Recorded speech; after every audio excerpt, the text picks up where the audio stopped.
नए जमाने के ससुराल में पुराने जमाने की देवरानी की रसोई। अपने कमरे में आराम से सो रहे आशुतोष की अचानक से आंख खुलती है और वो बेड की साइड टेबल पर रखी अलार्म घड़ी उठाकर कहता है, ओह शिट, कशिश जल्दी से उठो, देखो 7:45 हो गए। आज हम कितनी लेट उठे हैं। ये अलार्म क्यों नहीं बजा? आधे घंटे में रोहन की बस आ जाएगी और मुझे भी आज मीटिंग के लिए जल्दी निकलना था। लगता है आज नाश्ता भी बाहर करना होगा। आप जाकर रोहन को उठाओ, मैं थोड़ी देर में नाश्ता तैयार कर देती हूँ आप लोगों का। कशिश आंख मलते हुए उठती है और सीधा किचन में आती है। किचन में आते ही किचन की ऑटोमेटिक सेंसर वाली सभी लाइट्स ऑन हो जाती हैं। हर तरफ किचन में हर छोटे बड़े कामों के लिए ढेर सारी मशीन रखी हुई थी। सबसे पहले राइस स्टीम होने के लिए रख देती हूँ। कशिश राइस स्टीमर का प्लग लगाकर उसमें चावल और पानी डालकर उसे ऑन कर देती है। तो वहीं दूसरी रोटी बनाने की मशीन में आटा पानी डालकर उसे भी ऑन कर देती है। कुछ मिनट में अपने आप गर्मा गर्म फूली हुई रोटियां मशीन से निकलती हैं।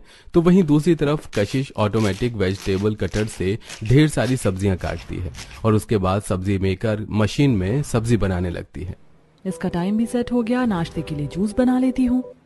कशिश लग्जरी डबल डोर स्क्रीन वाले फ्रिज से सेब निकालकर जूसर मशीन में डाल कुछ सेकंड में सेब का जूस भी तैयार कर लेती है। साथ ही कशिश सबका लंच बॉक्स तैयार करके नाश्ता डाइनिंग टेबल पर लगाती है। तो उधर घर के बाकी सब लोग भी नाश्ते के लिए आ जाते हैं। आधे घंटे में रोटी सब्जी चावल जूस नाश्ते में पोहा पराठे सब तैयार हो गया। आप भूल क्यों जाते हैं कि मेरी ऑटोमेटिक रसोई है, बटन दबाते ही सारा काम चुटकियों में हो जाता है। कशिश शादी करके जब अपने ससुराल आई थी तो उसकी रसोई भी बाकी नॉर्मल रसोई जैसी ही थी, लेकिन धीरे धीरे समय के साथ साथ किचन के हर एक छोटे बड़े काम के लिए कशिश ने रसोई को अलग अलग मशीनों से भर दिया और अपनी पूरी रसोई का लुक ही चेंज कर दिया। वैसे तुम लोगों को याद है ना कि इस संडे हमें रामपुर जाना है विजय के लिए लड़की देखने। सुबह ही निकलना होगा तो सब रात को समय से सो जाना। चलो अब मेरा दूसरा भाई भी घोड़ी चढ़ेगा, बस जल्दी से इसकी शादी हो जाए। लगता है मेरी नंद को भाई की शादी की कुछ ज्यादा ही जल्दी पड़ी है।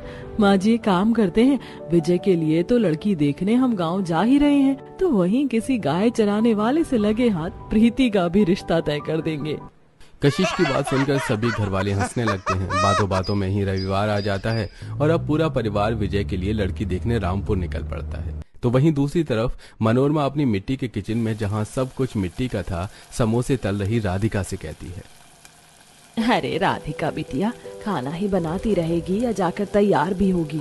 वो लोग कुछ ही देर में पहुंचते होंगे। माँ बस समोसे तलकर जा रही हूँ। समोसे मैं तल दूंगी, तू जाकर तैयार हो जा। मधु तुझे लड़के वाले देखने के लिए आ रहे हैं ना? मैं आऊं नहीं, ऐसा हो सकता है? मधु बेटा तू जाकर अपनी सहेली को तैयार कर, ये समोसे वगैरह मैं देख लूंगी। मधु राधिका को कमरे में ले जाकर तैयार करने लगती है। तो वहीं थोड़ी देर में सतीश अपने पूरे परिवार के साथ राधिका के घर आ पहुंचता है। राधिका के माता पिता पूरे परिवार का अच्छे से स्वागत करते हैं और उनके सामने मिट्टी के बर्तनों में समोसे कचौड़ी जलेबी कई तरह के खाने पीने के पकवान रखते हैं और कुल्हड़ में चाय देते हैं। इयो, मैं ये सब नहीं खाऊंगा, ये सब बहुत गंदा है। बेटा ऐसा नहीं कहते, ये मिट्टी के बर्तन होते हैं, इनमें खाना सेहत के लिए काफी अच्छा होता है। माफ कीजिएगा भाई साहब, ये अभी छोटा है, इसे इनके बारे में पता नहीं है। अरे कोई नहीं भाई साहब, हम भी समझते हैं। थोड़ी देर में मधु राधिका को भी लेकर बाहर आ जाती है और उसे कुर्सी पर बिठाती है। पूरे परिवार को राधिका पहली ही नजर में काफी भा जाती है। लगे हाथ सुमित्रा राधिका को शगुन देकर रिश्ता पक्का कर देती है। राधिका सुमित्रा प्रीति और कशिश को अपना घर दिखाती है, जिसकी शुरुआत रसोई से होती है। ये क्या आप लोगों की रसोई है? यहाँ तो chimney fridge cabinet mixer induction वगैरह कुछ भी नहीं है। आप इस मिट्टी के चूल्हे पर खाना कैसे बनाते हैं? हम तो शुरुआत से ही मिट्टी के चूल्हे पर ही खाना बनाते आए हैं और हमारी रसोई भी तो कितनी बड़ी है। उस तरफ हम सारे मसाले रखते हैं, इधर सब्जी और इस तरफ बर्तन। अगर कोई मुझे लाख रुपए भी दे ना तो भी मैं इस तरह की रसोई में खाना नहीं बना सकती। पता है हमारी रसोई में काफी टेक्नोलॉजी वाली चीज है। जब तुम आओगी मैं तुम्हें सब दिखा दूंगी। बिना देरी करे कुछ ही दिनों में राधिका और विजय की शादी हो जाती है। गृह प्रवेश की रस्म के बाद राधिका जब अपने कमरे में आती है तो बहुत गर्मी लग रही है, पंखा चालू कर लेती हूँ। राधिका बार बार पंखे का बटन ऑन ऑफ करती है लेकिन पंखा नहीं चलता कि तभी कमरे में विजय भी आ जाता है। अरे क्या हुआ राधिका, बार बार बटन क्यों दबा रही हो? मैं कब से पंखा चालू करने की कोशिश कर रही हूँ, लेकिन ये तो चल ही नहीं रहा। लगता है आपके कमरे का पंखा खराब है।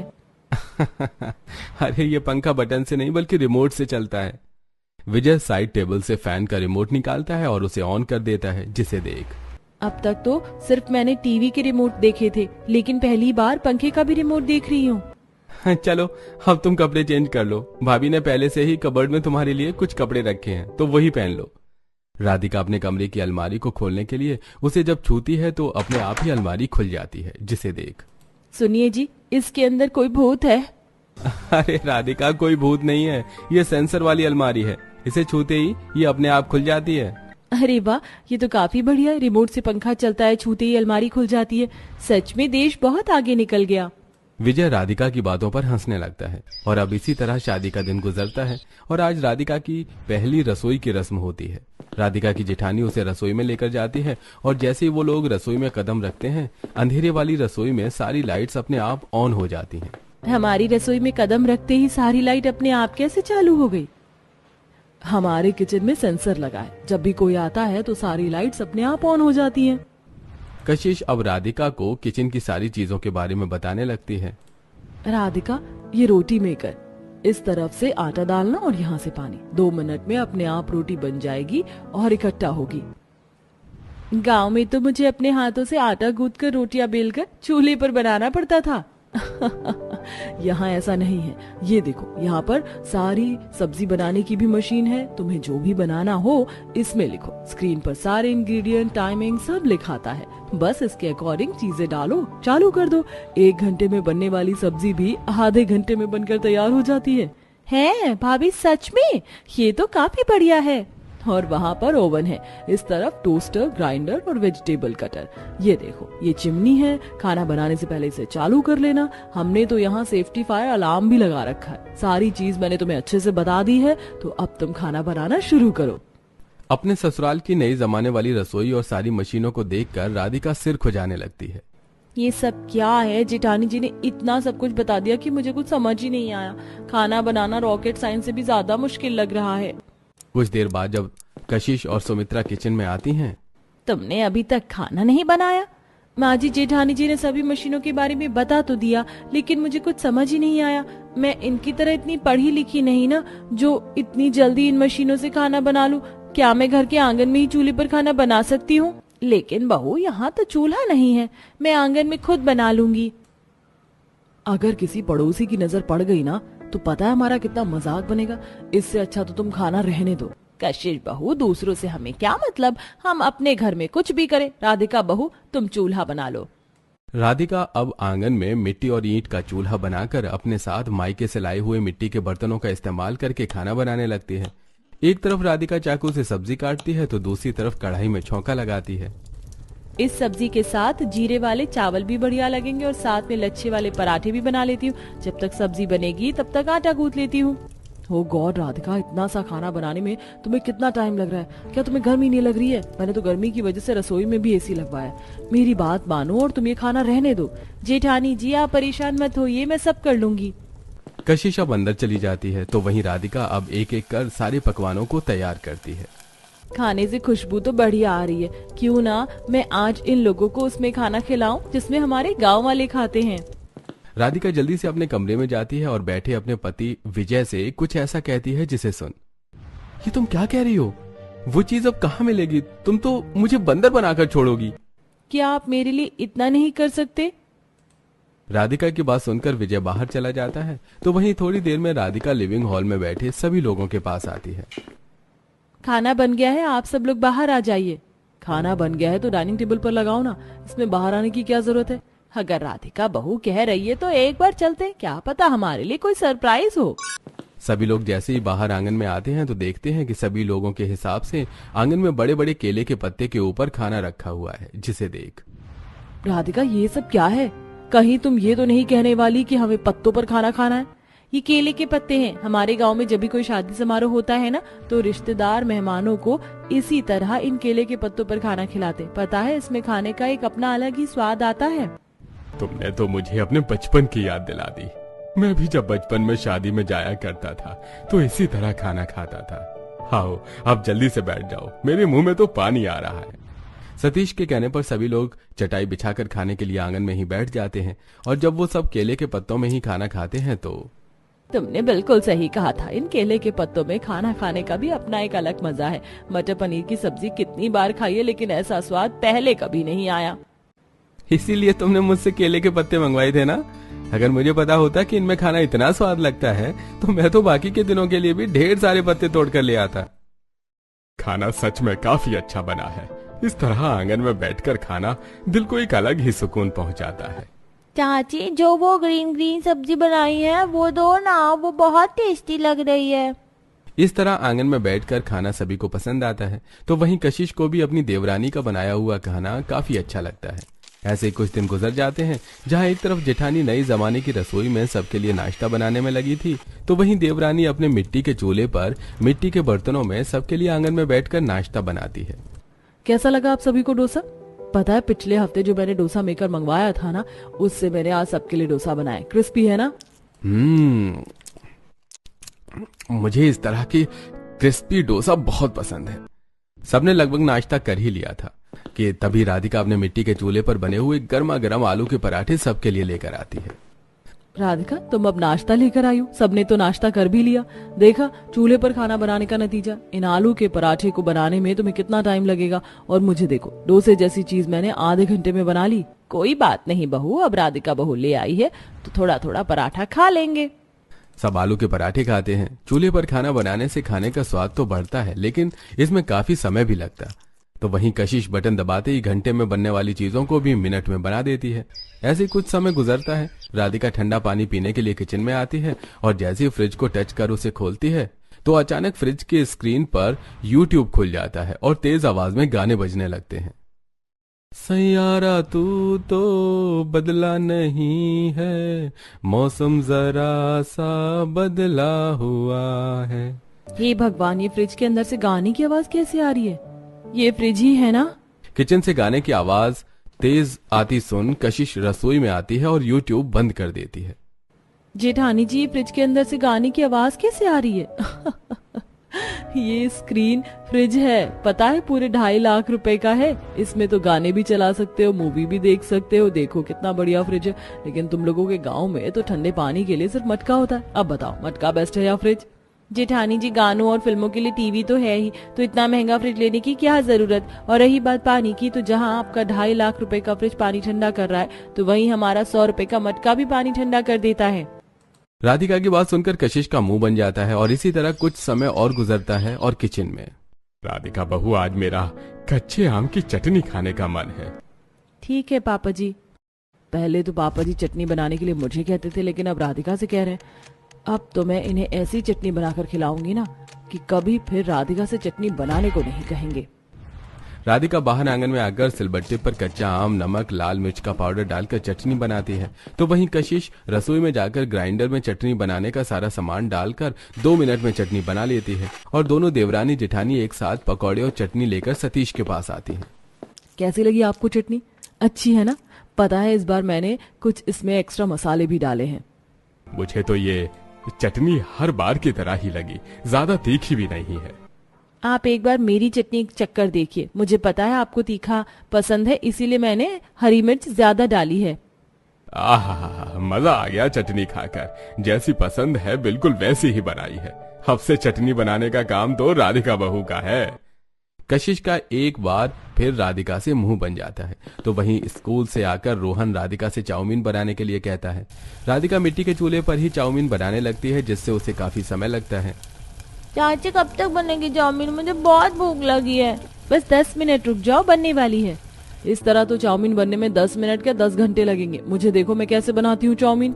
कशिश राधिका को अपने नई जमाने वाली रसोई में ले जाती है। एक तरफ जहां इंडक्शन पर चाउमीन बॉईल होती है, तो वहीं दूसरी तरफ अपनी ऑटोमेटिक वेजिटेबल कटर में कशिश सब्जी काटती है और फूड मेकिंग मशीन में 10 मिनट में चाउमीन तैयार हो जाती है, जिसे राधिका देखकर काफी हैरान होती है। मिट्टी के चूल्हे पर खाना बनाना तो राधिका को काफी पसंद था, लेकिन जो आसपास गंदगी होती उसे साफ करने में राधिका को अपनी नानी याद आ जाती। तो वहीं कशिश अपनी नई जमाने वाली रसोई को साफ करने के लिए ऑटोमेटिक मॉप का इस्तेमाल करती।